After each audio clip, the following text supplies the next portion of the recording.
La lluviarada ahoga el Sahuaipe. La piruseada del invierno se ve en un esqueleto de yacaré vivo.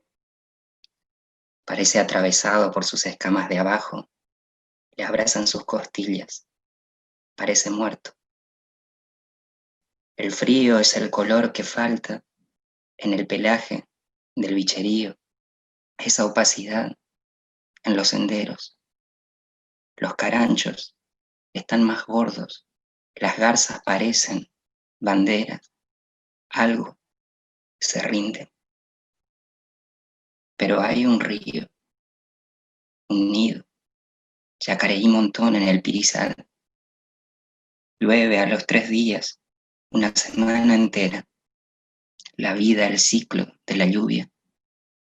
De viniente el estero cubre el lomo mordido de los carpinchos. Aquieta las garzas. Suena anana. Canta un gallo en la noche y parece el dueño del mundo. Otros gallos le responden y todos parecen los dueños del mundo. El canto abre la noche. Imagino la curva del cogote del gallo, cómo alarga su cuello y luego lo dobla, cómo consigue esa curva donde su voz crece y llega a kilómetros. ¿Cómo es que un ave, ni de 3 kilos, cubre con su canto toda la noche, define su lugar en el mundo y cambia el silencio hasta el mito? Es la oscuridad la que hace que el sonido sea inmenso. Y es su voz, otra oscuridad, pero canta. Amaba a los padres que llevaban a sus hijos de a caballo, contra el pecho. Los brazos que sujetaban las riendas cubrían el cuerpo de los niños como un par de alas. Los cuidaban, y aunque eso no fuese cierto, los míos solían roncar a dúo, como a mi oído, como de cuna, y decían que los caballos eran peligrosos. Historias de terror acerca de una pierna trabada en un estribo, el desboque del animal, la cabeza del jinete azotada una y otra vez, a veces hasta la muerte. Pero yo había sentido el corazón de un caballo en la palma de mi mano de niño. Su corazón era más grande que mi mano. Y yo le agradecí al abuelo esa magia única que hasta hoy recuerdo, porque mi corazón latió con esa fuerza cuando no pude escapar de aquellas manos y mi no estaba roto. El infierno es la soledad de un niño, de noche, marcado. De noche yo escuchaba el tranco musical de algún caballo en el campo.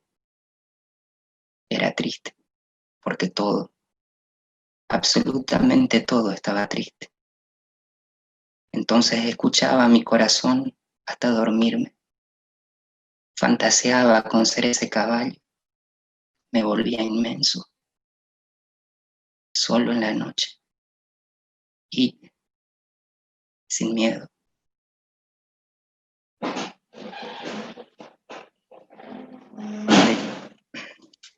De chico decía para mí, ¿por qué será que a donde vaya yo se traslada la vida?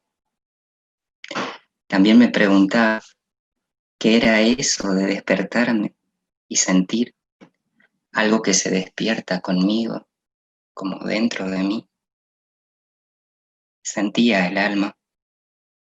Lo supe cuando el tío Basilio me enseñó la palabra espíritu. Y yo le pregunté qué era y me dijo, es el alma, hijo. Todos la tenemos. ¿Y cómo es? Como aire, dijo, como aire. Entonces respiraba con miedo cada vez que me daba cuenta de que respiraba. Tenés que tomar aire antes de zambullirte, me decían, para tener más alma, pensaba yo. Y era lindo andar por debajo del agua, con un alma más grande. La armonía es escuchar que un grillo no se superpone a un sapo ni a una rana, y uno entiende sin dificultad: sapo, rana, grillo. Yo, que no tengo armonía, algo que hago siempre es acostarme de noche boca arriba en la ruta. Casi nadie pasa aquí, pero no hay silencio y sobra Vía Láctea acostado así. Entonces mi corazón late pequeño entre todo y soy un anfibio, un insecto más que entona por instinto. Mi soledad me vuelve afín, me pone en la misma dirección que el campo, pulso del mundo. Suena tan bien, lato tan bien de anfibio o de insecto en el mundo.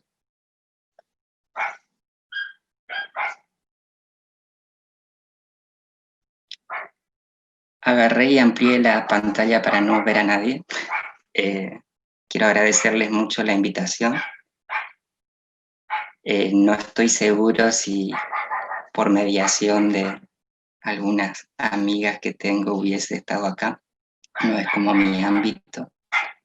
Les agradezco. Voy a aprovechar para contar algo, y es que yo no leo mis poemas cuando me invitan a leerlos, sino que simulo estar leyéndolos para mantener la vista hacia abajo. Porque si miro hacia el frente, veo lo que está pasando y me como el personaje que conmueve. Eso uno.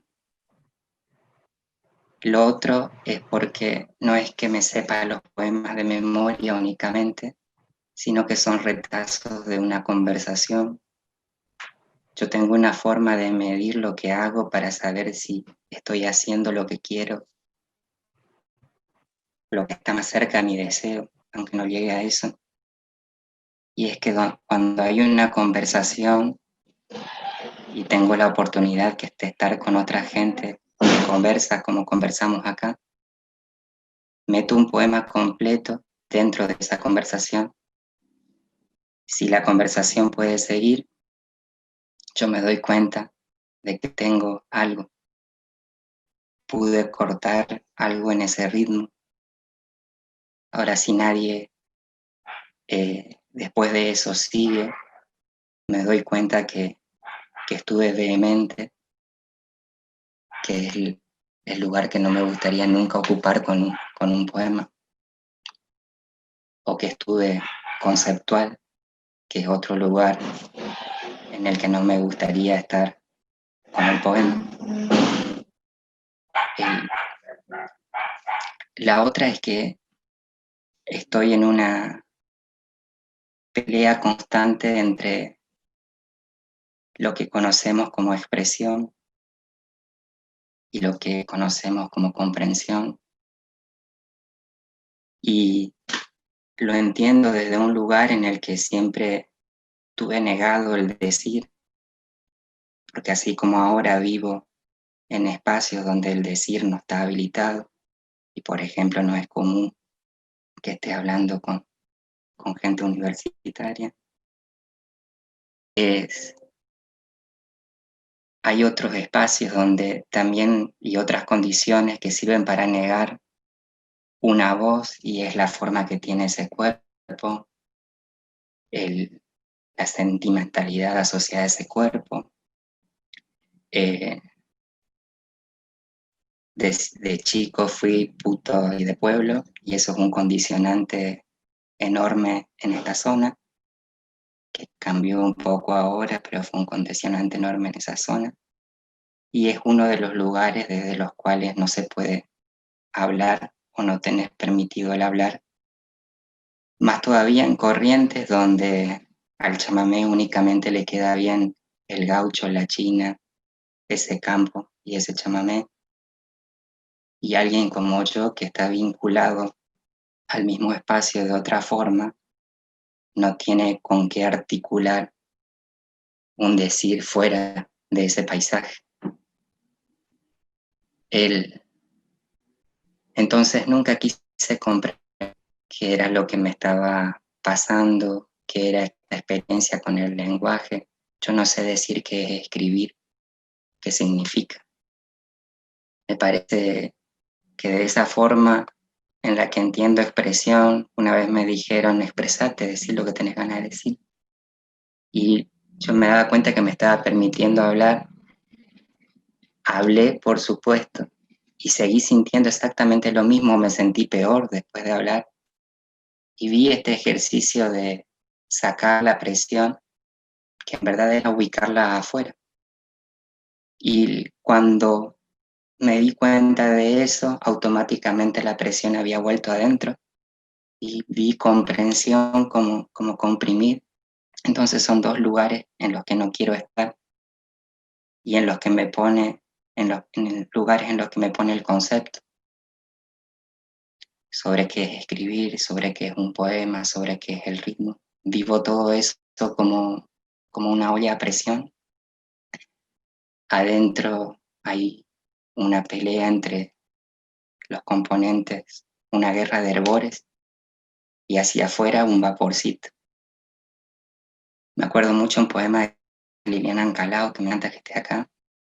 En un momento dice, decíamos que frío para ver el vapor de las palabras y sentirnos acompañados.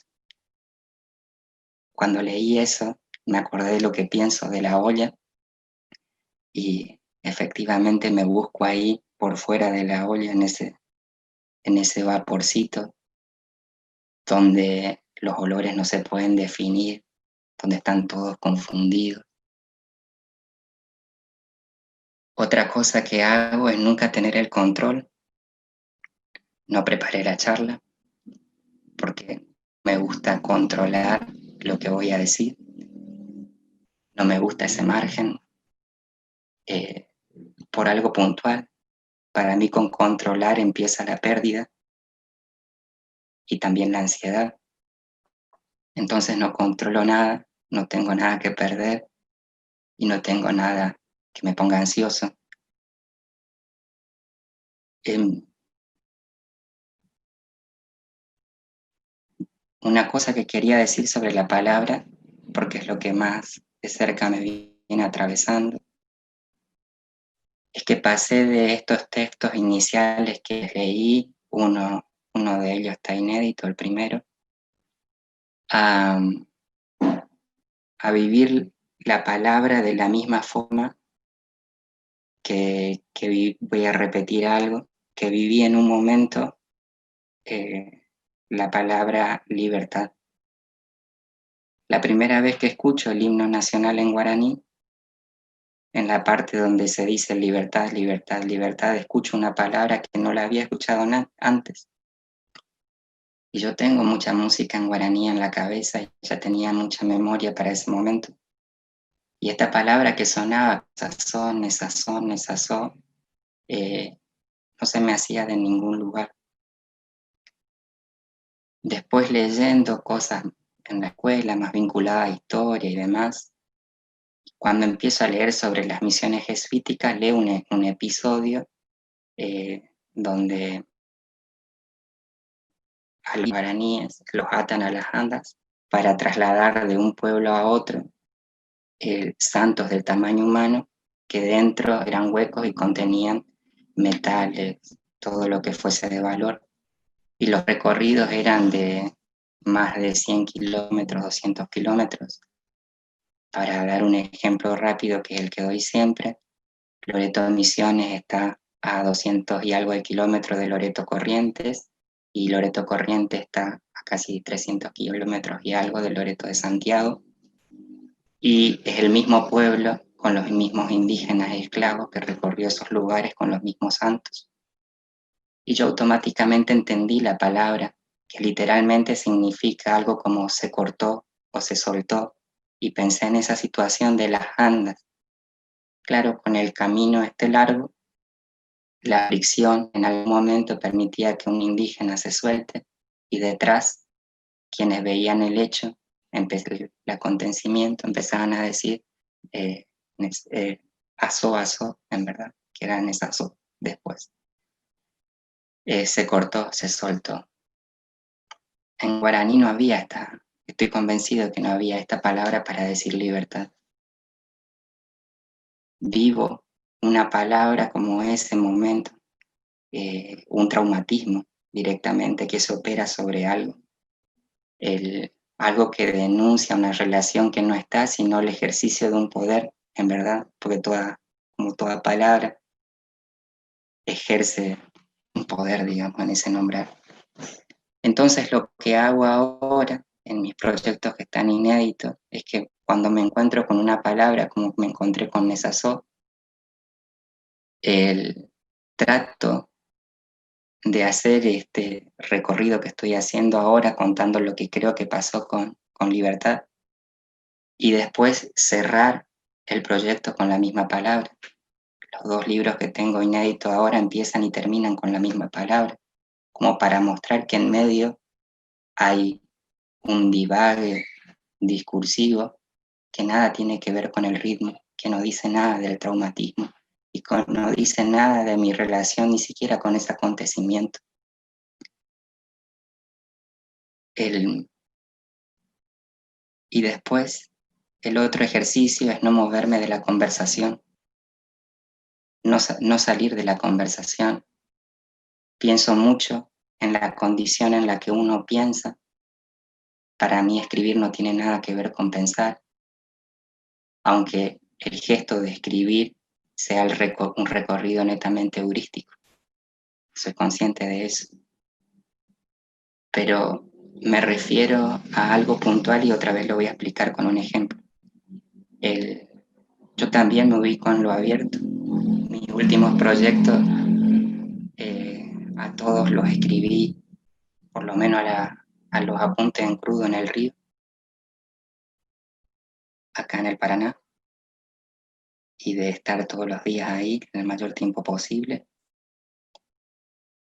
Y una vez estaba ahí y veo una chicharra que se mete en la orilla y se baña como se baña un pájaro. O sea, una zambullida, mueve las alas, todo como si moviese un pájaro. Y automáticamente me pasaron dos cosas. Una es, yo pienso solo el canto cuando pienso una chicharra. Eso de seductor tiene la palabra, cuanto más el canto, pensar es como una forma de cantar. Escribir un poema es una forma de cantar. Y simultáneamente con eso, de pensar solo el canto, pensaba en qué fácil que es ignorar un cuerpo. Entonces, como no quiero que me pasen estas dos cosas, que supongo que me pasan cuando me salgo de la conversación y me ubico en el lugar del pensar, es que agarro y trato de no salir de la palabra que irrumpió como acontecimiento o que me permitió participar de un ritmo.